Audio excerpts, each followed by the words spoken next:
Bueno, jóvenes, entonces esta es la parte de la segunda unidad, ¿no? En esta segunda unidad nosotros ya abarcamos lo que es neurofisiología.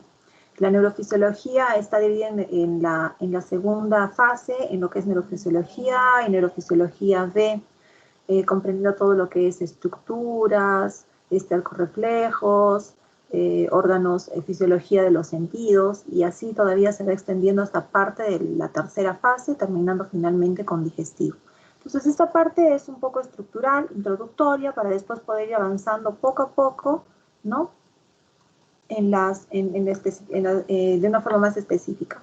¿Con qué comenzamos? Nosotros comenzamos dando siempre una introducción con lo que es la comunicación intercelular. Entonces, la comunicación intercelular, la evolución, cuando se considera la evolución, ¿no? Podríamos pensar, bueno, cómo es que ha sido la evolución, la vida, ¿no? La vida esencialmente a través de todos estos millones, billones de años. Inicialmente, antes incluso de nosotros nombrar seres eucariontes o los primeros indicios de vida, pues había un origen en la Tierra en el cual no había vida, hábitat de vida. En algún momento, en los 2.8 billones, es cuando ya hubieron los primeros, surgieron los primeros indicios de vida. Después ya hubieron vida multicelular, ya los eucariotas, y después en algún momento ya el Homo sapiens en 0.2 millones de años, ¿no? Entonces, en el momento de que hubo un suceso, ¿no? En la estrategia de comunicación de las células del organismo, y fueron surgiendo al 200 o 300 mil años atrás, es como ahora el ser humano, ¿no? La raza humana, y también con ello, también las otras especies, gracias a toda esta evolución de billones de años, han llegado al resultado que nosotros tenemos, que continuamos igual en un proceso evolutivo, ¿no? ¿Y dónde comenzó todo esto? Esto comenzó justamente con la comunicación intercelular, ¿no? En ese momento, con la comunicación intercelular, es que se ha ido abriendo paso. ¿Y cómo es que continuamos con algunos rasgos que en un inicio de toda esta evolución fue? Porque fueron comunicaciones intercelulares sucedidas, que dieron suceso, que dieron un resultado, ¿no? Entonces, en función de eso, se recordará lo que tenemos en ese padrón biológico básico. Ese padrón biológico básico, así como ustedes tienen esa vía que yo les di en algún momento de la primera fase, lo que es un estímulo, un receptor, una vía aferente, un centro integrador, un vía aferente, órganos y tejidos, respuesta, finalmente, y ahí podríamos ver una retroalimentación, un feedback positivo o negativo. Tenemos un padrón biológico que es lo mismo, básicamente, ¿no? En este padrón biológico se observa, se sabe, ¿no? Que hay una molécula señalizadora que se va a ligar a una proteína receptora. Ahí por su vez ella va a activar una molécula señalizadora intracelular, ¿no? Alterando una proteína blanco y finalmente dando una respuesta, ¿no? Ahora, si fuese en un ejemplo, ¿no? Si lo nombrásemos en un ejemplo, tendremos la vía del AMP cíclico que está acá y está acá mostrada, ¿no? En la cual ustedes ven que hay receptores, unos receptores ligándose a la proteína G, que van a activar la adenilciclasa, ¿no? Esta es una enzima amplificadora que va a convertir el ATP en AMP cíclico, ¿no? ¿A través de qué? De una vía de segundos mensajeros, a través de la proteína quinasa A que está acá y que va a dar una señalización que es la fosforilación. Si pudiésemos si ustedes ven acá, ¿no es cierto? Acá tenemos un transmisor. Transmisor, en verdad, le vamos a denominar en términos generales, porque ese transmisor podría ser un neurotransmisor, podría ser una hormona. Entonces, denominarle de esta forma, ¿no? Un transmisor, ¿no? Que es quien va a llevar, ¿no? Que se va a ligar, que se va a unir a un receptor que está aquí a nivel de la membrana, ¿no? En este ejemplo que es del AMP cíclico, ¿no? Que sería entonces un transmisor que se va a ligar a un receptor que está acoplado a una proteína G, ¿no? Y esta proteína G por su vez, va a convertir en ATP y en AMP cíclico. Y este AMP cíclico es el segundo mensajero, ¿no? Ese es, bueno, está de más, pero igual mencionamos, segundo mensajero. Recordar que el primer mensajero, ¿no? ¿Fue quién? Fue el transmisor, ya sea un neurotransmisor, ya sea hormona, ese fue el primer mensajero. Entonces, ahí lo que tenemos es un segundo mensajero, ¿no? Que hace por su vez del AMP cíclico. Entonces, bueno, continúa simplemente, ahí continúa con que va a actuar a nivel de la proteína quinasa A, y por su vez aquí va a actuar fosforilando sustratos, que acá ya ven, ¿no? Una amplificación, fosforila sustratos, ¿no? Y después vamos a tener alguna acción. Por ejemplo, se puede activar un canal iónico, ¿no? Se puede inducir o promover a que se abra un canal, o en todo caso a regular una vía, ¿no? Una vía de transcripción a través de genes. Entonces, esta vía, este padrón biológico, sigue y se respeta para muchos otros segundos mensajeros u otras proteínas, ¿no? Y con eso se va a determinar algunas respuestas. Se va a definir algunas respuestas o determinar algunas respuestas según esa vía o ese padrón biológico de comunicación intercelular. Entre ellos, ¿qué tenemos? Se cita la transmisión, ¿no es cierto? Entonces, la transmisión es la molécula señalizadora que se va a ligar al receptor de la proteína G, y esta va a activar una proteína G.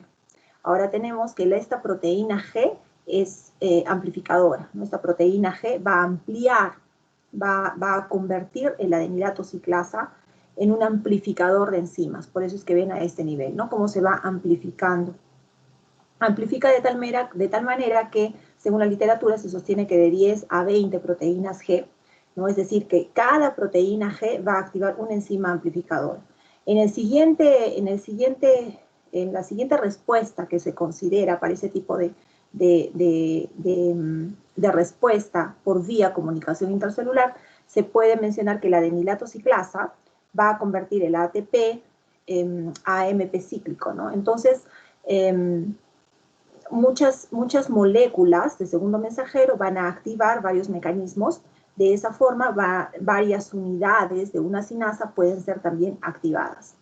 Y eso, por su vez, va a dar que el AMP cíclico va a activar una proteína, aquí está, una proteína quinasa A, que por su vez va a fosforilar varios sustratos. Y esa proteína quinasa A fosforila otras proteínas, dejando respuestas celulares, ¿no es cierto? Canales, bueno, lo que en fin es. Entonces, ese es un ejemplo de ese padrón biológico que se ve muchísimo y en lo cual se va a seguir, por ejemplo, en esto de neurofisiología. Acá tenemos una organización del sistema nervioso central. Bueno, ahí en la organización del sistema nervioso central lo vamos a ampliar un poquito. Aquí. Ahí está. Bueno, en esta amplificación nosotros ¿qué consideramos, no? Ahí lo que vemos es la organización justamente del sistema nervioso, donde el sistema nervioso periférico va a enviar una información para el sistema nervioso central, ¿no? ¿A través de qué? A través de las neuronas aferentes, que son estas de acá. Aquí tenemos la señalización, receptores, recuerden de la guía, y aquí tenemos neuronas aferentes, que son las neuronas sensitivas, que van a direccionarse al sistema nervioso central. Aquí se va a recabar la información, ¿no? Para las células blanco y se envía la respuesta por la vía eferente, ¿no? El sistema nervioso entérico, por ejemplo, también participa acá, ¿no? Que es regulado también por el sistema nervioso central. Entonces, acá nosotros vemos neurones eferentes que pueden tomar la vía de los neurones motores somáticos o de los neurones autónomos. A nivel de neurones autónomos, ¿qué tenemos? El simpático y el parasimpático.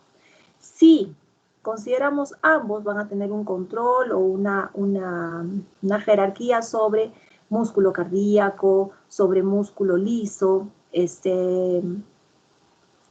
también sobre glándulas y células exocrinas, glándulas o células endocrinas, ¿no? Y también sobre algún tejido adiposo. Y el neuronio motor somático, que tiene un control, ¿no? Ejerce un control sobre músculo esquelético, ambos, sea músculo esquelético o los otros que son del sistema nervioso entérico, ¿no? Que está acá, ¿no? Puede tener el efecto sobre este tipo de tejidos, zonas, y va a dar una respuesta a nivel tecidual de tejidos.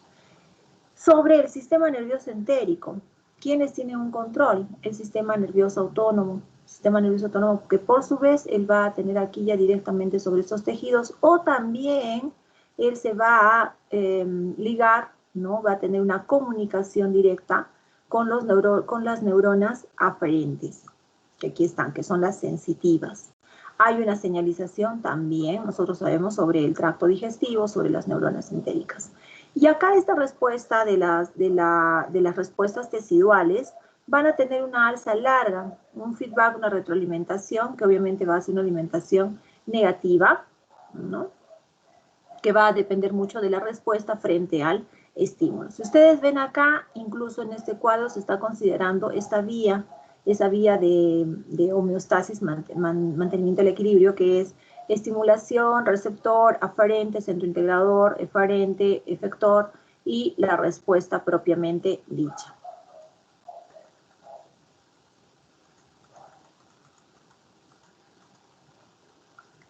En cuanto a la organización del sistema nervioso central. Bueno, aquí en el sistema nervioso central hay que considerar los componentes celulares del sistema nervioso, ¿no? Entonces, aquí está una neurona, obviamente todo es didáctico, porque no es así, ¿no? Pero aquí en la neurona, ¿no? Una neurona clásica, desde luego, nosotros consideramos que tiene un cuerpo celular o soma, ¿no? Un número variable de dendritas, a modo como que si fuesen unas ramas, ¿no? Y después tienen una prolongación, ¿no? Una prolongación que se va a extender desde la soma y que se va a denominar axón. Entonces, la soma o el cuerpo celular propiamente dicha de la neurona tiene un núcleo, ¿no? Y un nucleolo de la célula, y va a tener una organización, aparatos de biosíntesis bien desarrollados para poder elaborar, para poder elaborar elementos que forman la membrana, enzimas sintéticas o sustancias químicas que son necesarias para el buen funcionamiento y especializado de las células nerviosas propiamente dichos. Hay un aparato de biosíntesis de las neuronas que va a incluir los cuerpos de Niels, ¿no? Estos cuerpos de Niels son como unas pilas en el retículo endoplasmático rugoso y prominentes, ¿no? Además, entonces, ellos se encuentran en la soma. Además, también en la soma hay mitocondrias, ¿no? Hay algunos elementos del citoesqueleto, microtúbulos, en fin. Entonces, ¿qué consideramos? Que en el sistema nervioso está constituido básicamente por células del tejido conjuntivo y por vasos sanguíneos. Y los principales tipos de células son las neuronas. Además de las neuronas, que son las células nerviosas propiamente dichas, también se considera lo que son las neurolias. Las neurolias lo que hacen, tienen una función de unión, digamos así, ¿no? Ahora, estas neuronas, las neuronas están especializadas a nivel anatómico y a nivel fisiológico, para que pueda haber una comunicación y una transmisión, ¿no? Digamos, de las señales, y así puede haber una buena respuesta en lo que ellos buenamente están trabajando.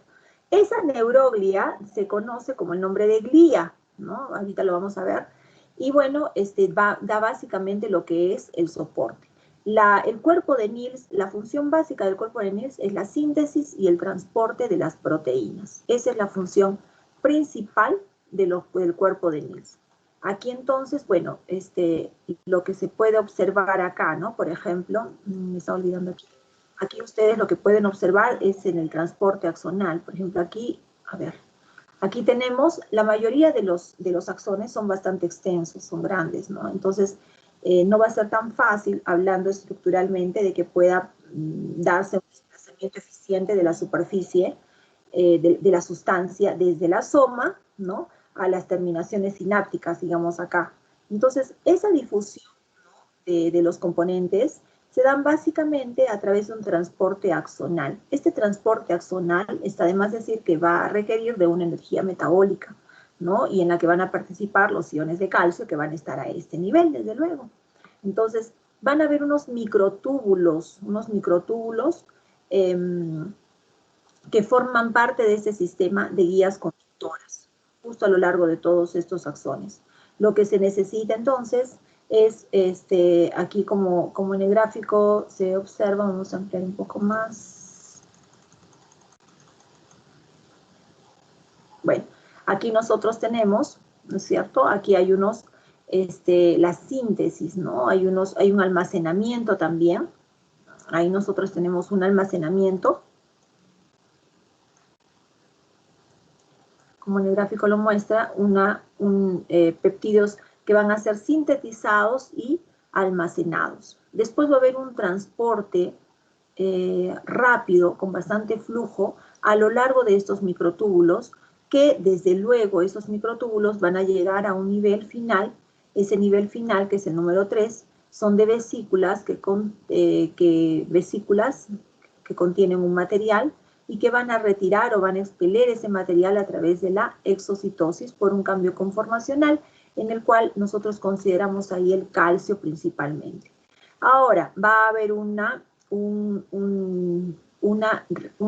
reciclaje, digámoslo así. Cuando decimos reciclaje es que en todo este proceso, ¿no?, en todo este proceso, que es lo que nosotros observamos, después de que sucede todo esto, hay una recaptación, o hay una degradación, o hay una difusión.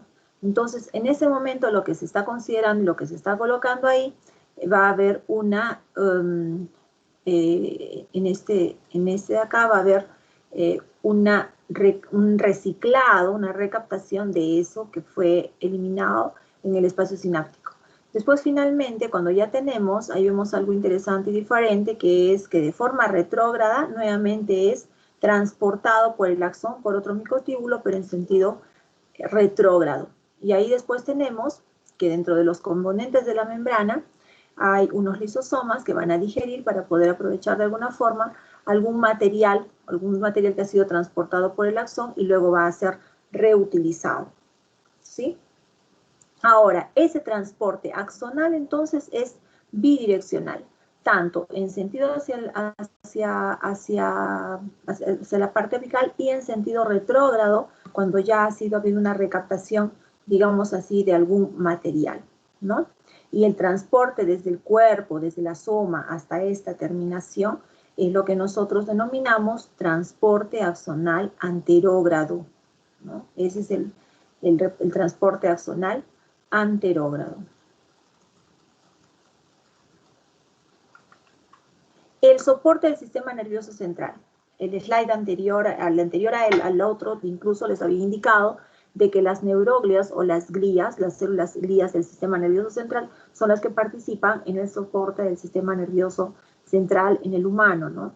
Y son casi igual o superan en poco, la verdad, el número de las neuronas. Ahora, esta neuroglia no va a participar directamente en la comunicación a corto plazo de información a través del sistema nervioso, pero sin embargo, él sí va a ayudar muchísimo en la función de soporte, ¿no? Entonces, por ejemplo, hay algunas neuroglias que pueden captar moléculas de neurotransmisores. Entonces, en esa situación o en esas circunstancias, condicionan de forma diferente, ¿no?, la actividad sináptica. Hay otras, por ejemplo, que van a aportar para la vaina de mielina, ¿no?, de muchos axones, o a veces solamente de un axón, ¿no?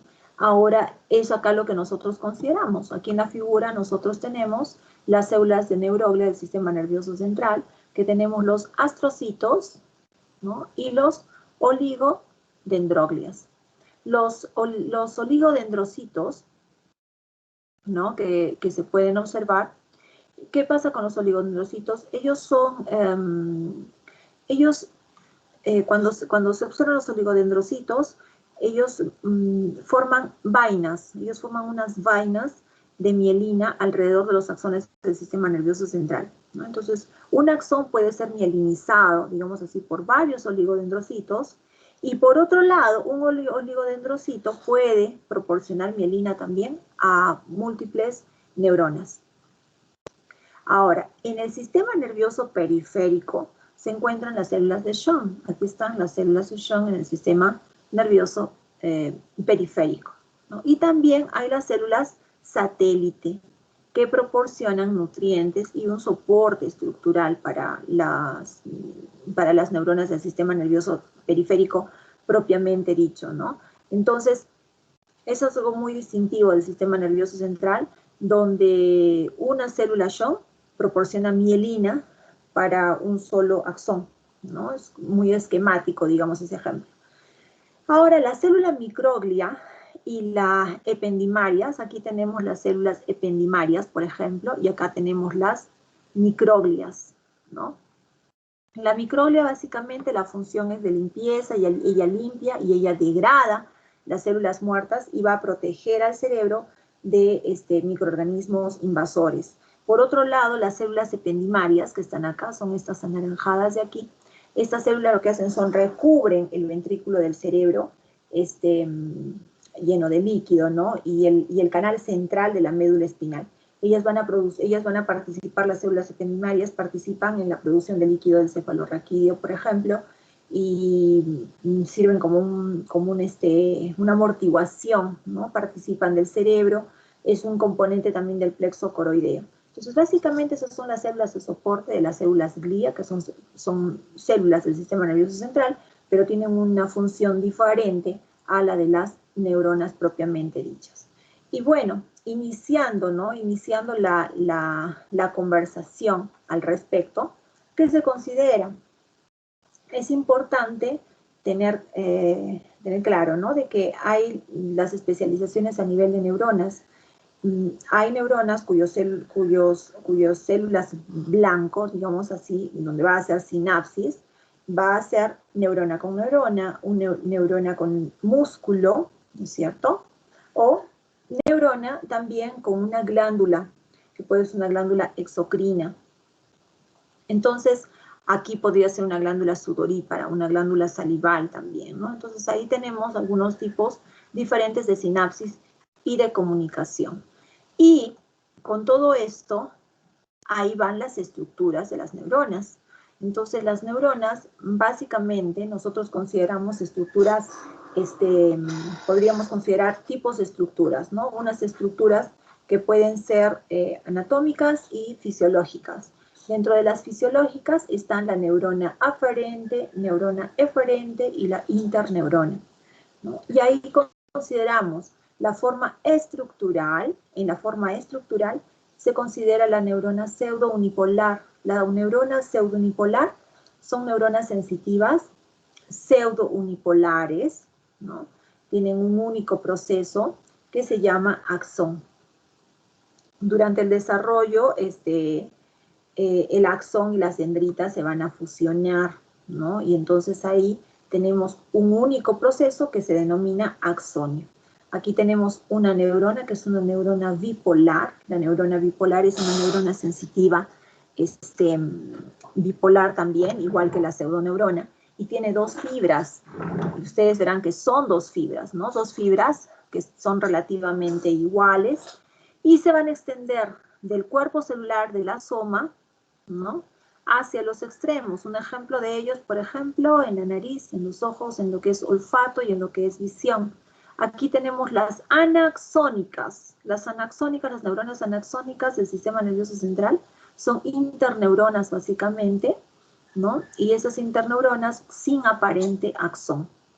Después tenemos la multipolar. En el caso de las multipolares, las neuronas del sistema nervioso central son muy ramificadas, son multipolares, pero no tienen grandes extensiones. Por otro lado, la neurona clásica, que es la neurona eferente típica, es la clásica, ¿no? Es una neurona eferente multipolar, típica, puede tener entre 5 a 7 dendritas, y por su vez salen ramificaciones de 4 a 6 veces. Eso es en la parte funcional, en la parte, perdón, estructural. En la parte funcional, que también se va a nombrar, ¿no es cierto? Acá tenemos en la parte funcional, que compete más a la fisiología, tenemos las neuronas aferentes, interneuronas y las neuronas eferentes. Entonces, en las aferentes, ¿qué se considera? En las aferentes nosotros consideramos que ellas van a transmitir la información del sistema nervioso central de los receptores en sus terminaciones periféricas. Después tenemos que el cuerpo celular, soma o proceso periférico, a lo largo nosotros vemos un axón, ¿no? Entonces el axón está en el sistema nervioso periférico. Y sobre ese proceso central que es corto, vemos cómo el axón ingresa en el sistema nervioso central, claro, en el sistema nervioso central y aquí va en el periférico. Después, por lo general, nosotros vemos en las neuronas aferentes que no hay presencia de dendritas, por lo general. En los interneuronios, ¿no? Los interneuronios funcionan como si fuesen unas células integradoras y ellas integran grupos de neuronas aferentes y eferentes en unos circuitos reflejos, ¿no? Ahora, es clásico de que ellas son las que, digamos, escuchan. Cuando se dice que escuchan, más adelante van a ver, son las que van captando, ciertamente, ¿no? Mucha información del sistema nervioso. Y son la mayoría, digamos, representan como un 99% en verdad de todas las neuronas. Y las neuronas eferentes, finalmente, ellas van a transmitir la información del sistema nervioso central, ¿no? A las células efectoras, ¿no? Entonces ahí tenemos, particularmente podemos decir, músculos, glándulas o alguna otra neurona.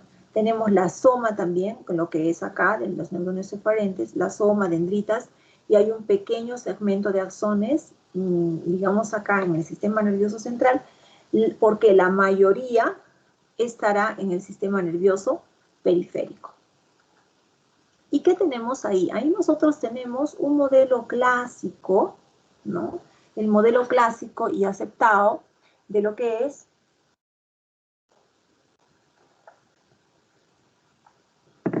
de lo que vendría a ser la sinapsis. Entonces acá nosotros tenemos sinapsis química y sinapsis eléctrica.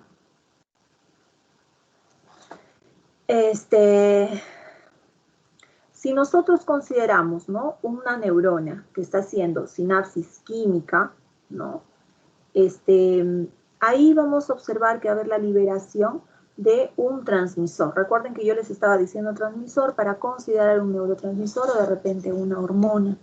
Entonces, ahí va a haber la liberación de un transmisor que va a ser liberado ¿dónde? En un espacio. Aquí ustedes ven el espacio, ¿no? Si fuese la denominación de un neurotransmisor, va a actuar sobre receptores selectivos. Bueno, acá se han colocado un ejemplo, ¿no? Receptores sensitivos. ¿Para qué? Para que en la membrana del neuronio postsináptico, que es este de acá, se vea la aplicación justamente de este receptor transmisor, ¿no?, selectivo, y para que vaya a promover una respuesta en la célula postsináptica frente a esa sinapsis química, ¿no? Ahora, existen también las sinapsis eléctricas que van a diferir de las sinapsis químicas. ¿Por qué? Porque en algunos aspectos, ¿no? En la sinapsis química es principal y primordialmente, digamos así, que no existe, ¿no? Acá, por ejemplo, no existe una separación de espacio entre las células que están conectadas por una proteína, ¿no? Y esta proteína hace como una vez de un puente citoplasmático entre las dos células. Eso en la sinapsis eléctrica. Nosotros vemos en la química que sí hay un espacio que es una FE, el espacio sináptico, en fin, ¿no? Entonces, esa es una de las principales diferencias. Entonces, nosotros entonces aquí observamos que tenemos lo que son las químicas y las eléctricas. En las sinapsis químicas hay moléculas que son secretadas en el líquido extracelular, difusión simple por pequeñas distancias y flujo sanguíneo. Y en lo que es el potencial de membrana de la célula, neuronas, células musculares y células en general. Ese es el modelo básico. Y acá, bueno, acá un poco para que ustedes correlacionen y no se olviden, ¿no? ¿Cómo es que se comprobó la sinapsis, digamos? ¿Cómo es que se comprueba la sinapsis? ¿Cómo es que se trabaja la sinapsis, no? Ahí hay dos modelos. Hay un modelo por Otto Lewin en 1926 y otro por Furchamp and Potter en 1957. Entonces, ya hemos anteriormente, en el anterior slide, les he mostrado sobre las sinapsis eléctricas y las sinapsis químicas, ¿no? Y bueno, ¿qué es lo que sucedió? Más o menos en 1920, un farmacéutico, digamos así, un farmacéutico en austríaco, ¿no? Obviamente era un investigador, ¿no? Era un científico de la época. Entonces, él tuvo la idea, ¿no?, de realizar un experimento en el que él trabajó con corazones de rana. Entonces, ¿qué es lo que hizo? Él trabajó con 2 corazones de rana, como ustedes ven ahí, ¿no? Hizo el corazón de rana, isolamiento, todo, y lo colocó en un recipiente donde había una conexión, ¿no es cierto? Donde había una conexión de tal forma que pudiese estimular el nervio vago, ¿no? A través de, ¿para ver qué? Para ver la disminución de los latidos cardíacos dando una bradicardia. Entonces, haciendo esa estimulación en el nervio vago, él veía que era lo que sucedía e incluso lo registró, ¿no? Dio ese experimento y lo registró y fue lo que observó.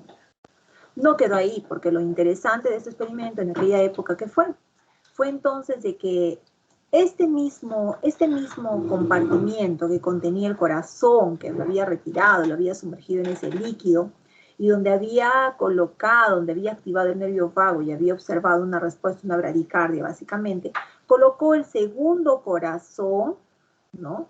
Con el mismo tampón, lo colocó y con una comunicación con el anterior recipiente.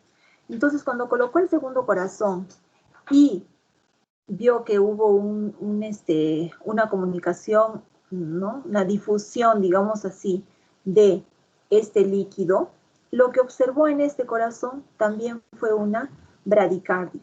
Entonces, con esto, ¿no?, él estaba comprobando que existe una comunicación, ¿no?, una comunicación intercelular química, ¿no? Porque no estaba actuando sobre el segundo corazón, sino que la respuesta que vio sobre el segundo corazón fue decorrente de las sustancias que liberaron, ¿no?, en ese caso, que fueron liberadas por el nervio vago, actuando directamente sobre el corazón con una bradicardia.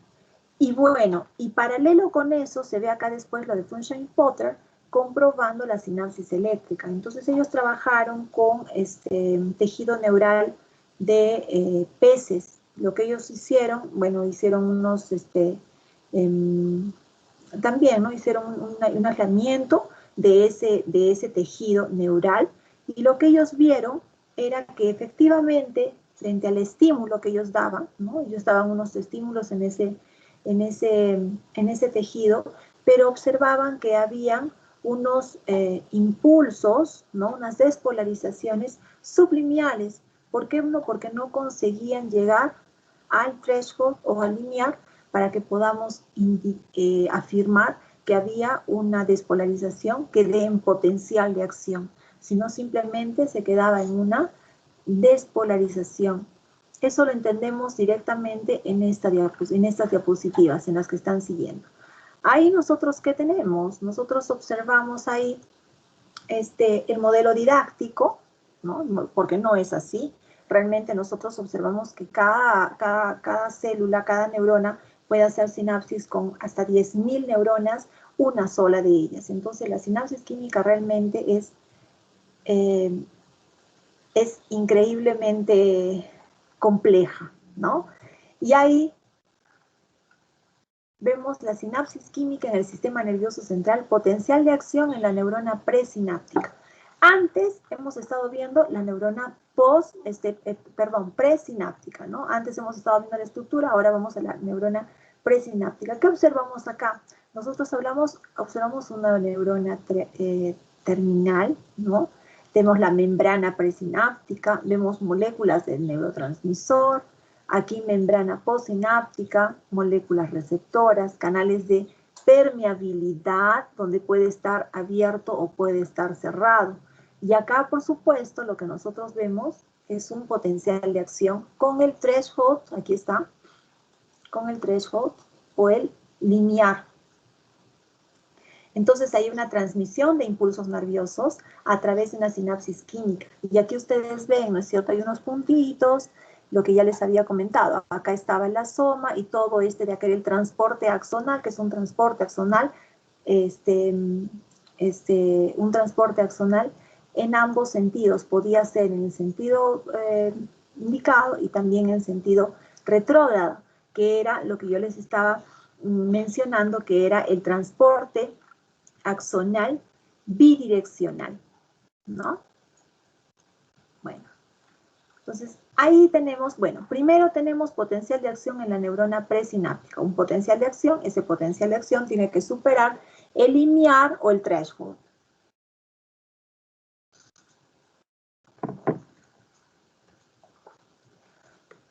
Aquí en el segundo caso, en el segundo punto, nosotros mencionamos que ese potencial necesita ser deflagrado. En este caso, en el potencial, en la terminación del axón, nosotros tenemos unas vesículas y esas vesículas contienen algún material, ¿no es cierto? Entonces, ese material que por lo general son neurotransmisores que están contenidos en las vesículas van a estar estáticos y van a estar quietos hasta que no venga el calcio, y cuando viene el calcio crea una alteración conformacional. Esa alteración conformacional hace que estas vesículas se distalicen y entonces ellas por exocitosis liberan lo que tienen, lo que están conteniendo, ¿no? La abertura de los canales de calcio voltaje dependientes en el terminal axonal presináptico.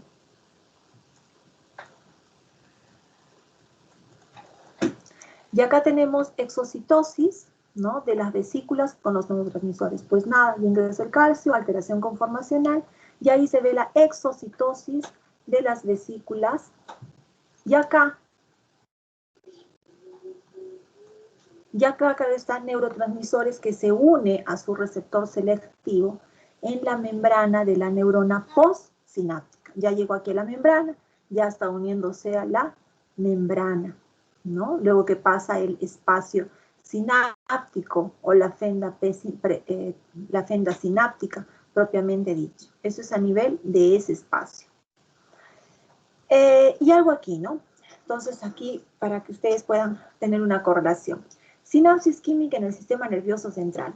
La respuesta de la neurona postsináptica, ¿no? Recuerden la presináptica, la parte fenosináptico, espacio sináptico, y ahí después tenemos la postsináptica. La respuesta de la neurona postsináptica va a depender del tipo de receptor que es activado.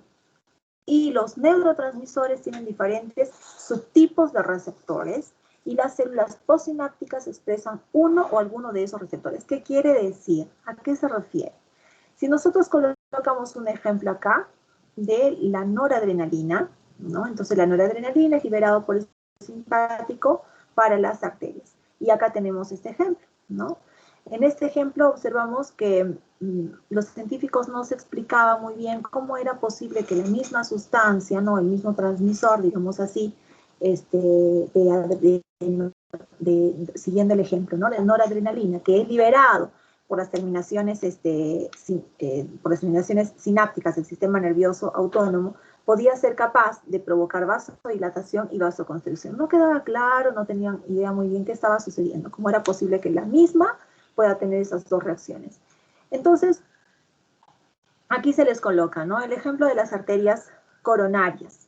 En el ejemplo de las arterias coronarias, por ejemplo, que irrigan el corazón, nosotros, ¿no? el de la vasoconstricción, en los otros casos, sucede que la mayor parte del tejido de los vasos sanguíneos que irrigan los tejidos periféricos, hoy en día nosotros sabemos que las arterias coronarias que irrigan, ¿no?, el corazón, tienen en su expresión receptores beta-adrenérgicos, ¿no? Receptores beta-adrenérgicos.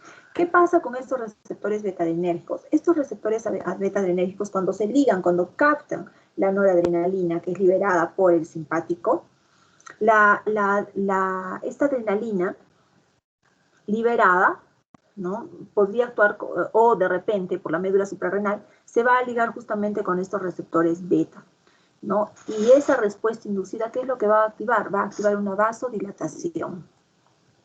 Ahora, cuando la adrenalina o la noradrenalina que se liga a los receptores son los receptores tipo alfa, que están acá, ¿cierto? En los receptores tipo alfa va a generar una respuesta contraria que va a ser una vasoconstricción. Entonces, esta diferencia de la misma sustancia, pero dependiendo a qué receptores va, se observa claramente con lo que es la noradrenalina y los vasos sanguíneos. El receptor beta-2, vasoconstricción, por ejemplo en las coronarias, el receptor alfa, vasoconstricción, ¿no? Una respuesta diferente, opuesta, con el mismo neurotransmisor. La sinapsis química en el sistema nervioso central. Aquí consideramos dos tipos de receptores. Receptores ionotrópicos y receptores metabotrópicos. Eso ya se vio en el anterior semestre, ¿no es cierto? ¿Qué son los receptores ionotrópicos? Bueno, pues los receptores ionotrópicos, vamos a ampliar. Los receptores ionotrópicos, aquí. Los receptores ionotrópicos son proteínas, ¿no? Son proteínas transmembrana,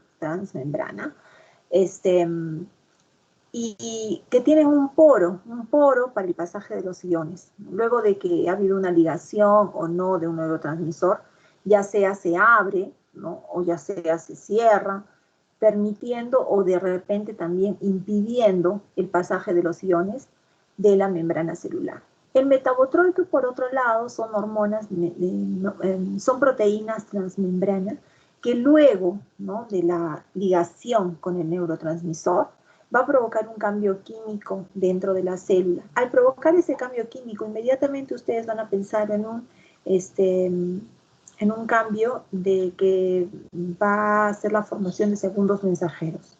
Y esa formación de segundos mensajeros, si ustedes recuerdan, es una amplificación de respuesta, ¿no?, porque va a haber una alteración en la función de las enzimas. Entonces, ahí en el ionotrópico no es tanto que dé respuestas diferentes, ¿no?, sino que hay un mecanismo de acción de los receptores un poco diferente. Tanto así que el ionotrópico en sí es un canal iónico, que son unas proteínas transmembrana, ¿no?, y la unión del neurotransmisor al receptor ionotrópico en general va a promover la abertura de un canal iónico, ¿no? Ahora, podríamos decir que un canal iónico permeable al sodio y la ligación del neurotransmisor a ese receptor, al único receptor, entonces, ¿qué va a dar? Va a promover la abertura de ese canal de sodio, ¿no es cierto? Ahora, ¿no?, si es que fuese un neurotransmisor que va a ir a un receptor metabotrópico, ahí hay otra diferencia. Esos son receptores que están bien activados por estos neurotransmisores que van a promover cambios bioquímicos, que es lo que les estaba diciendo. ¿Qué vía van a recurrir acá? A la vía de segundos mensajeros. ¿Cuál es? Proteína G. Esa proteína G induce la activación de la adenilato ciclasa AMP cíclico vía neurotransmisores, va a actuar a nivel de la proteína G acoplada, activa el AC, que es el adenilato ciclasa, y entonces va a formar, finalmente, después de toda esa fosforilación y de esa respuesta, va a migrar y a nivel arriba, digamos, va a formar de forma general receptores metabotrópicos que puedan promover la formación de segundos mensajeros dentro de la célula. Entonces es una amplificación. Por eso es que nosotros consideramos que las respuestas de los receptores metabotrópicos es mucho más lenta que la de los ionotrópicos. Las respuestas de los ionotrópicos son respuestas rápidas, inmediatas, son más específicos, y de los metabotrópicos no. Aquí está, ¿no? Aquí les he colocado. Y tiene que ver, desde luego, con los iones, ¿no? Sodio, cloro, potasio, ¿no? Estas respuestas son mucho más rápidas. Estas obviamente ya dependen de unas coordinaciones intracelulares para dar una respuesta que va a ser también muy eficiente, pero no va a ser inmediata como lo que es en las ionotrópicas. En la sinapsis química del sistema nervioso central. Aquí lo he colocado en paralelo. He colocado en paralelo lo que es el potencial postsináptico excitatorio, que es bueno, ahí lo he colocado el PEP, y el potencial postsináptico inhibitorio, el PIP, ¿ya? ¿Qué es lo que básicamente tenemos acá?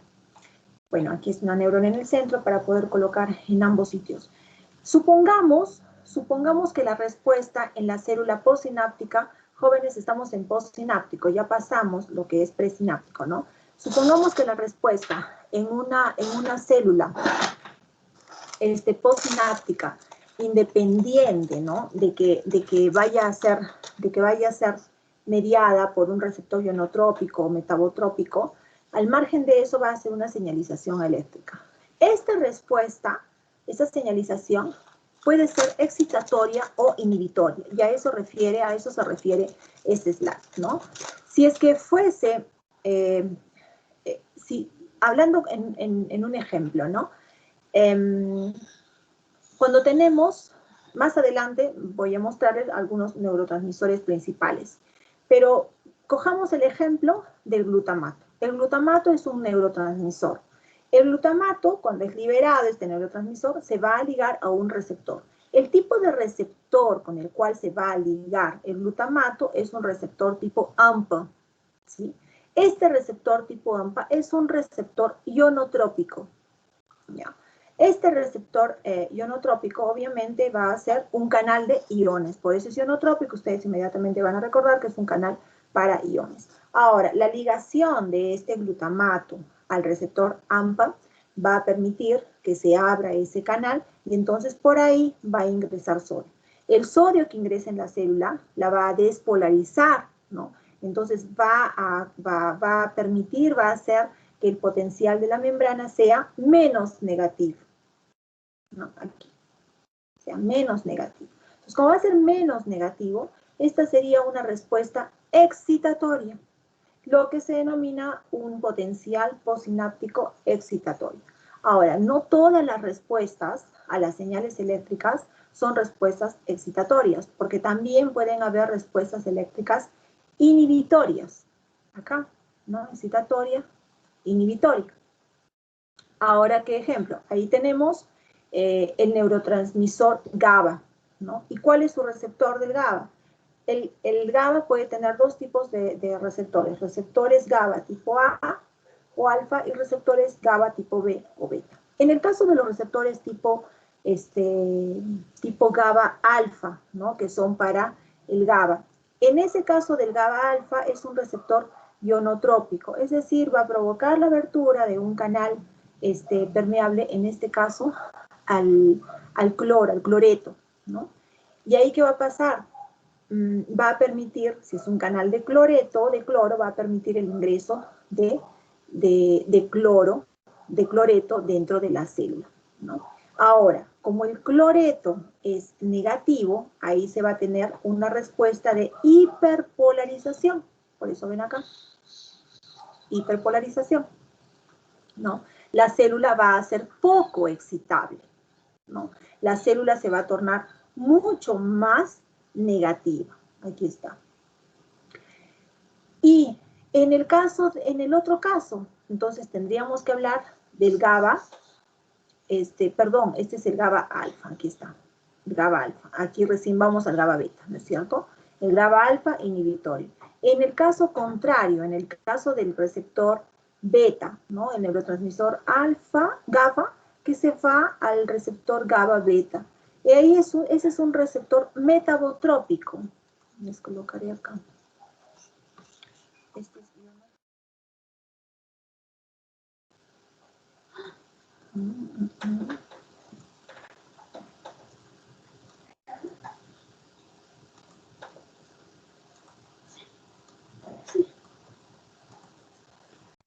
Y en el otro caso, este de aquí es metabotrópico.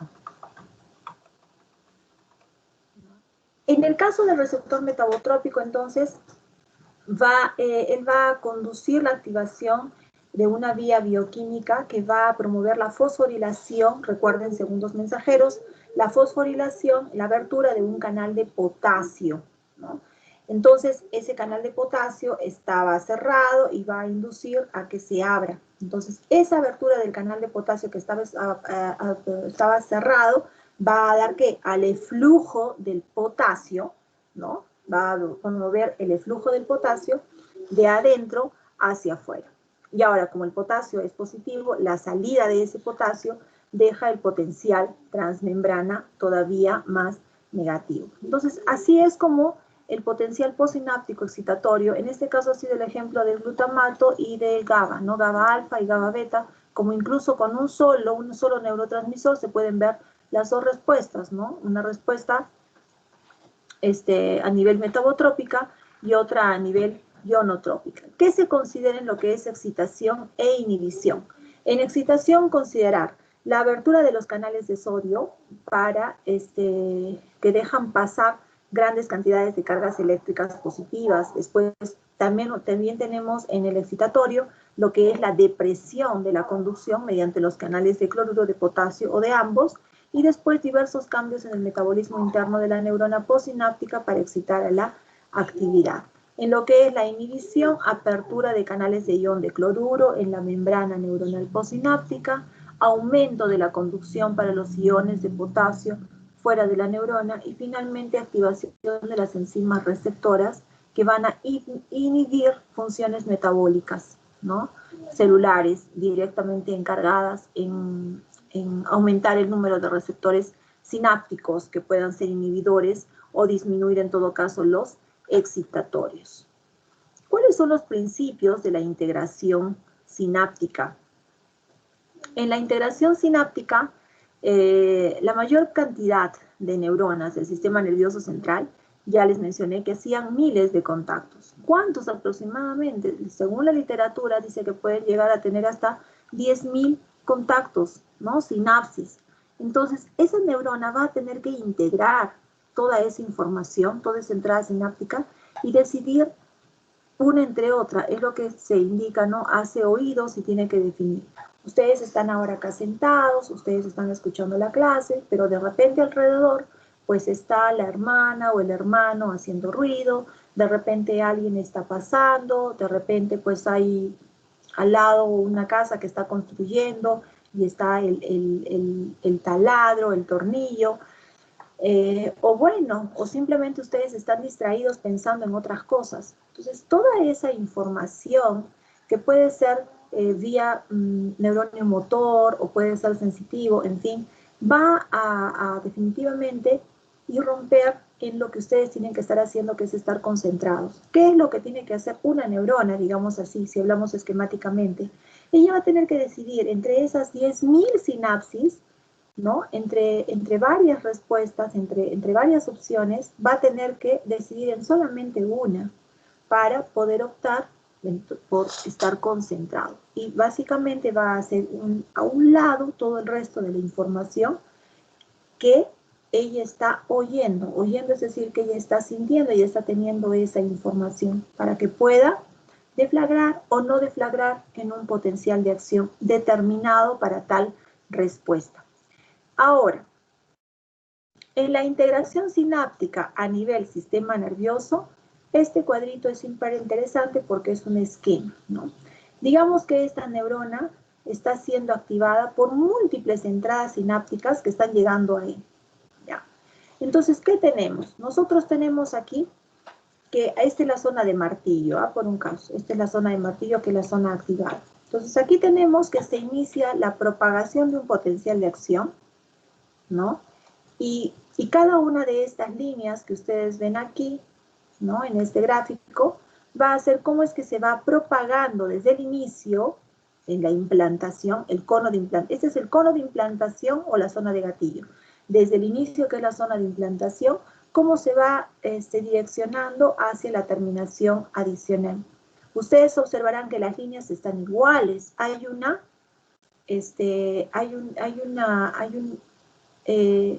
igualdad. El potencial de acción, según bioelectrogénesis, ¿no?, se representa gráficamente, ¿no?, ese evento como con la magnitud, ¿no?, y la duración similar. Es lo que se observa acá. Una vez que se ha colocado el electrodo en el punto 1, el potencial es el mismo que en el punto 5, que en el punto 8, que en el punto 11. Cuando nosotros eso lo contrastamos con este gráfico, que en este gráfico es diferente. ¿Por qué? Porque acá hay la conducción del potencial postsináptico excitatorio en la soma, en el cuerpo, ¿no? Entonces, esta neurona, lo que está haciendo este gráfico es imitar lo que puede estar sucediendo ahí. Esta neurona hace sinapsis excitatoria con una neurona postsináptica. Y entonces, ¿ahí qué sucede? Bueno, pues nada, hay una alteración conformacional, ingresa el neurotransmisor, el receptor, ligando, y bueno, pues hay ingreso de sodio, supongamos, ¿no?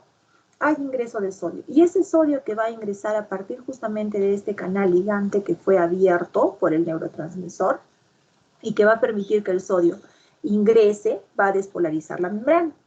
Pero en la mayoría de células del sistema nervioso central, las neuronas, ¿no?, no tienen canales de sodio dependientes, canal de sodio dependiente en la soma o en el cuerpo, ¿no? Ni en las dendritas tampoco. Entonces, ¿eso qué va a hacer? Eso va a acarrear de que este potencial, ¿no?, de que el potencial de acción para propagar no sea lo suficientemente fuerte como para que dé una despolarización. Y entonces, ¿qué se observa? Aquí tenemos este gráfico, ¿no? En este gráfico se ve de que hay una sinapsis axoxómica, ¿no? Y entonces, ¿qué vemos con esta sinapsis? Vemos que primero va a tener que conducir ¿a dónde? A la zona de gatillo, ¿no? A la zona de gatillo, o en todo caso, al cono de implantación. Este es el cono de implantación o zona de gatillo, Tiger Zone. Va a tener que conducir esta información, digamos, ¿no?, esta despolarización hacia la zona de gatillo. Una vez que llega a la zona de gatillo, genial. Pero entonces acá tenemos como una intensidad y como una fuerza, ¿no es cierto?, que se generó. Supongamos que de 30 milivoltios, es decir, superior lineal, superior al threshold, ¿no? Es suficiente para alcanzar un umbral de los canales de sodio. Entonces, en ese caso, y obviamente, ¿no?, de los de sodio y los de potasio, voltaje dependientes. Y eso lo vemos acá. Sin embargo, cuando él va conduciéndose, ¿no?, y esto lo dicen los electrodos, y esto lo dice este gráfico también, cuando él va conduciéndose, se observa de que ese potencial de acción va decreciendo, esa conducción va decreciendo. Es decir, esta onda de despolarización va a perder la fuerza a medida que se va alejando del lugar donde se generó, que fue este de acá. Y finalmente, cuando llega al cono de implantación o a la zona de disparo de esta neurona, ya no tiene la fuerza suficiente o necesaria para alcanzar el umbral, ¿no?, el threshold, en la apertura masiva de los canales de sodio y potasio, dependientes de voltaje. Entonces, ¿qué pasa aquí? Ahí es donde vamos a ver con la sumación. Antes que me olvide, para una sinapsis química C excitatoria típica, el sistema nervioso central genera un potencial postsináptico, ¿no? Ahora, ese potencial postsináptico oscila en 1 milivoltio. Si ustedes ven, 1 milivoltio es poco. ¿Cómo es que conseguimos entonces tener respuestas? Porque la sumación espacial. ¿Qué es lo que nos indica la sumación espacial? En este ejemplo, que también es esquemático y es didáctico, nosotros tenemos aquí esta sinapsis química excitatoria, ¿no? Entonces, acá tenemos 3. tres taxoxómicas, tres sinapsis taxoxómicas, y ellas están disparando al mismo tiempo. El potencial entonces postsináptico de cada una de ellas, que está sucediendo en diferentes lugares, pero sincrónicamente, va a sumarse, y es lo que vemos acá, ¿no? Entonces, aquí, por ejemplo, nosotros tenemos en este gráfico de que, digamos, hay un electrodo para lo que es el primer caso, el segundo y el tercer caso, bien esquemáticamente, ¿no? Nosotros vemos que en el primer caso, de forma didáctica, supongamos, hay 4 sinapsis. Y esas 4 sinapsis están sumadas, hay una sumatoria, pero aún así es muy poco, es un estímulo sublineal y no alcanza al threshold ni al lineal. Suponiendo de que entonces tenemos una mayor excitación y consideramos 8 sinapsis excitatorias, también es deficiente. Entonces, cuando llega al lugar de que ya son, en este caso, 16 sinapsis excitatorias, ¿no? Ahí nosotros podríamos decir que se va a inducir un potencial excitatorio postsináptico que va a llegar a linear, ¿no? Y nosotros vamos a tener el disparo del gatillo, de la zona de gatillo, y en ese momento se observará un potencial de acción. Y eso producto de la sumación espacial. Tenemos la sumación temporal. En la sumación temporal, ¿no? Si nosotros consideramos solamente una sinapsis de forma bien esquemática, jóvenes, que son muchas redes, son muchas neuronas, por eso hay que verlo esto de forma bien esquemática.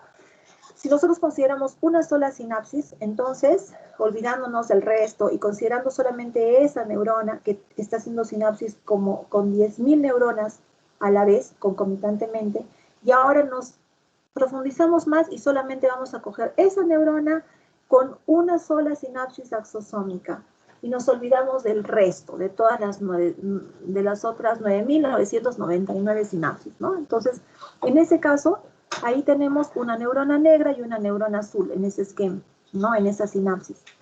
Y acá tenemos un X1 y un X2, una onda A1 y una onda A2. En ese momento, nosotros tenemos que hay un estímulo, que es X1, que va a generar una onda que es A1. Después de un tiempo, nuevamente tenemos que se genera un estímulo X2 y se genera, por tanto, una onda X2, ¿no es cierto? Y bueno, ¿pero qué pasa? Que ellos son sublineales, no consiguen llegar íntegras como para poder desencadenar un potencial de acción en la zona de gatillo o en el cono de implantación, que ya se acuerdan que les dije que está acá, ¿cierto? Entonces, no vamos a poder observar un potencial. Si nosotros, sin embargo, ¿no es cierto? Sin embargo, de repente, por alguna razón, ¿no? La neurona azul comienza a activarse para activar potenciales de acción, y esto es que sea de alta frecuencia. Cuando digo alta frecuencia es esto, ¿no? De una forma en el primer gráfico, ¿no? Sería así. Y de pronto se activa y sería de alta frecuencia más seguido.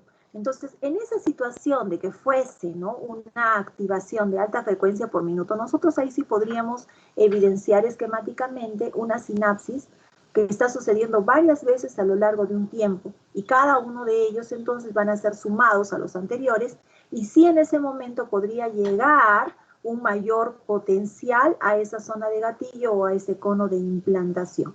Entonces, ¿por qué es la formación temporal? Porque lo que ha variado en esta situación con la sumación anterior es la frecuencia. Al haber esa alteración en la frecuencia, ¿no?, es donde nosotros podemos ver que hay una frecuencia más alta, donde los potenciales ahí sí van a elevarse hasta que realmente puedan llegar a un threshold o a un lineal. Principios de la integración sináptica, ¿no? Aquí juntamos lo que es temporal con la sumación espacial, porque hay una mayor frecuencia, una alta frecuencia. Así como tenemos lo que son los principios de integración sináptica, como nosotros tenemos lo que era la excitatoria, nosotros también aquí observamos algunos neurones inhibitorios. Entonces, estos dos pueden ser excitatorios, pero este inhibitorio, ¿qué va a hacer? de que todo este potencial que podría estar llegando, podría haber llegado acá, ¿no?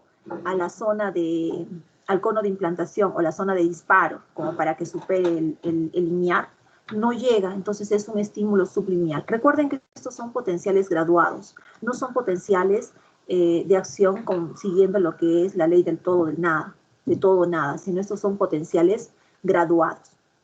Y bueno, entonces acá veamos, ¿no? Aquí tenemos un cuadro y en resumido, donde vemos los sistemas de neurotransmisores y modulación de transmisión sináptica. Básicamente en este cuadro es representativo y están los principales neurotransmisores que se dividen en tres principales grupos. Los grupos de los aminoácidos, de las aminas y de los péptidos. En el caso de los aminoácidos, acá tenemos el glutamato, GABA, glicina, aminas, acetilcolina, serotonina, histamina, dopamina, noradrenalina y adrenalina. Y en el caso de los peptidios, encefalina, dimorfina, sustancia P, neuropeptidios y peptidio relacionado al gen de la calcitonina, el CGRP. Bueno, entonces, la función de los neurotransmisores, ¿no? Ellos van a tener receptores específicos. Por ejemplo, acá del glutamato puede ser el NMDA y el AMPA. Del GABA habíamos visto que podía ser el GABA alfa y el GABA beta. De la acetilcolina, si ustedes recuerdan bien, no solamente actúa a nivel del sistema nervioso central, sino también actúa a nivel de músculos, ¿no? En el caso del glutamato, solamente del sistema nervioso central. Entonces, lo que habíamos estado viendo, noradrenalina, de igual forma, el sistema nervioso central y también actúa a nivel de vasos, por ejemplo. Entonces, hay diferencias. A nivel de aminoácidos hay una neurotransmisión rápida y control de la función neuronal. Y en el caso de las aminas, modulación de las respuestas neurales y modulación coliberado con aminas y aminoácidos. Esos son los sistemas de neurotransmisores principales, ¿no? Ahora, sistema de neurotransmisores y modulación de transmisión sináptica. Entonces, cada neurona ya está claro que hace sinapsis con decenas de neuronas. Eso hace un circo neuronal, ¿no? Ese circuito neuronal finalmente puede ser reducido a dos neurones según ese gráfico, ¿no? Presináptico y postsináptico. Y ahí nosotros, en lo que va, ¿no? Por ejemplo, lo que ya les estaba diciendo, para ustedes atender un aula, estar concentrados, ¿no? Otro ejemplo que no necesariamente es cognitivo, sino emotivo. Ustedes sacan, pues nada, 20 en todos los cursos de promedio final. Sería una felicidad grande, ¿no? Una satisfacción muy grande. O de repente una actividad motora. Ustedes van a arreglar el carro, van a barrer, generalmente, pues es muy simple barrer, recoger un poco de basura con la escoba y el recogedor. Es una actividad que no demanda mayor desgaste ni mayor concentración. Es más, hasta lo hacemos de forma automática. Eso si es que no hay ningún compromiso a nivel del sistema nervioso central, ¿no es cierto?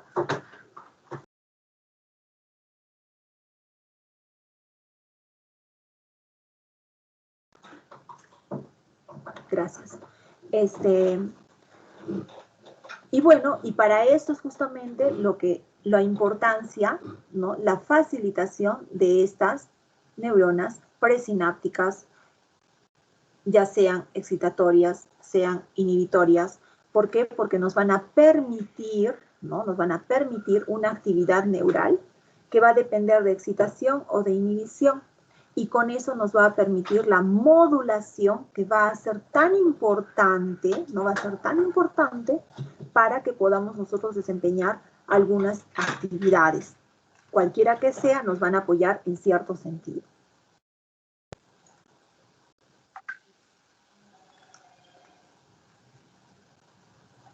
Ya, nosotros nos quedamos en esta diapositiva, por favor, porque de acá ya vamos incrementando un poquitito más hacia lo que es sistema nervioso central, ¿ya? no, vamos aquí, de repente con ustedes. Entonces, acá tenemos sistema de neurotransmisores y modulación de transmisión sináptica, sistema modulador del tronco encefálico. Ahora, aquí, nosotros tenemos la dopamina sintetizada por el área tegumentar ventral, ¿cierto? Y la sustancia negra. Entonces, depende en gran medida de un sistema de neurotransmisión en el sistema dopaminérgico, ¿no? Y nosotros podríamos hablar incluso de forma rápida acerca de ello, porque podríamos tener si nosotros consideramos a la dopamina, ¿no? En este caso, en el sistema dopaminérgico, hay proyecciones de neuronas desde el área tegumentar ventral, ¿no? Hacia la corteza cerebral, que son importantes, ¿para qué? Para mantener lo que es la atención. Entonces, ese ejemplo, ¿no? Ustedes sacaron 20 en una asignatura. Entonces, es una extensión de proyección dopaminérgica de las neuronas de las sustancias negras, por ejemplo. La sustancia negra, por ejemplo, a los núcleos de la base principalmente a la parte estriada, que va a ser muy importante para poder controlar adecuadamente la ejecución de algunas otras funciones motoras, porque esas proyecciones que nosotros tenemos de este origen del área tegumentar ventral y de la sustancia negra que nosotros vemos acá podrán ir al córtex, especialmente al córtex prefrontal, al sistema límbico o finalmente a la parte estriada, para tener algunas funciones como la atención. Ustedes están en clases atendiendo, o recompensa, bueno, pues sacaron 20, sienten esa emoción, o de repente control motor, están barriendo con una escoba y un recogedor. Esos son sistemas de neurotransmisores y modulación en la transmisión sináptica a través de un sistema modulador del tronco encefálico. Y no solamente, cuando ya hablamos a nivel del sistema nervioso central, no solamente hablamos de algo netamente como lo hacíamos a nivel de los motoneuronios, si hablábamos, si era solamente ese nivel, no. A este nivel nosotros podemos ver funciones moduladoras en diferentes escalas, un control motor, una recompensa de rechazo o una atención. Y en ese sistema de neurotransmisores y de modulación en la transmisión sináptica del sistema del tronco encefálico, por ejemplo, noradrenalina y serotonina, ¿no? ¿Qué observamos ahí? Es lo mismo, sin embargo, aquí están las diferentes vías de la noradrenalina y en este caso de la serotonina. Los neurotransmisores principales que controlan nuestro estado anímico, por lo que se cree, ¿no? Por lo que se cree que sea el estado anímico, que continúe siendo normal, y sin entrar mucho, nosotros podemos tener el ejemplo de un estado depresivo. Una persona que está depresiva y no tiene la necesidad que el sistema noradrenérgico, serotoninérgico, funcione adecuadamente, porque no está en equilibrio, ¿no? Por algún motivo, está por algún estado, ingresando en un estado de depresión. Entonces, si se comienza a ver una disminución, ¿no? Con un problema en la transmisión noradrenérgica, serotoninérgica, se va a concluir o se va a sospechar que las neuronas depresivas inductoras que van a secretar en ese momento, ¿no? Que están ubicados a nivel de diferentes lugares y puntos, ¿no? Ya eso, ahorita estamos hablando solamente como ejemplo de una forma general, ¿no?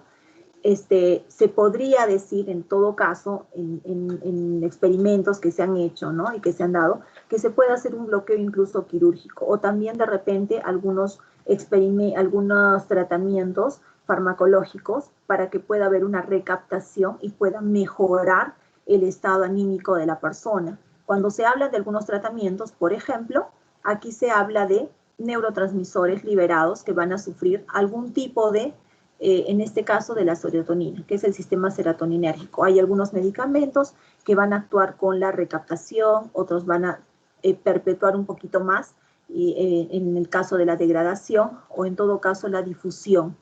Entonces,